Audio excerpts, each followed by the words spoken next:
Good evening. Thank you for joining us. Our top story this evening, trial continued this morning in the case of Arvin Kangas. Next up is the defense, and on their witness list is the man accused of killing the two uniformed officers in Tanana, Arvin Kangas. Stephanie Woodard has more in this report.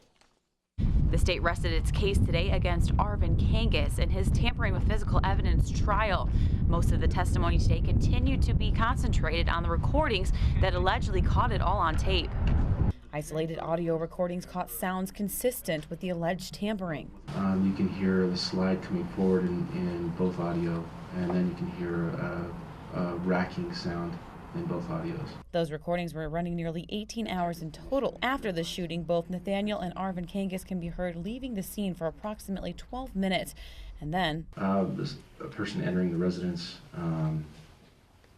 walking around the residence, and then approaching Sergeant Johnson. A demonstration showing the sounds was given by one of the investigators working the case. Sergeant Johnson's keys were hanging underneath him. So when the gun was placed underneath him, you hear the sound of the gun hitting the keys when it's placed underneath him. Investigators testified today that the tape changed the entire course of the investigation. On scene, before we'd listened to the audio, and even afterwards, we were confused with the position of the weapons. My first impression of the crime scene and seeing the position of Sergeant Johnson, the position of his weapon, was he'd been involved in a gunfight. It was clear from that 3-minute window that the scene had been altered and changed into something that it had not been before. It's now up to the defense to call its witnesses. On that list is Nathaniel Kangas, the man accused of shooting and killing the two troopers.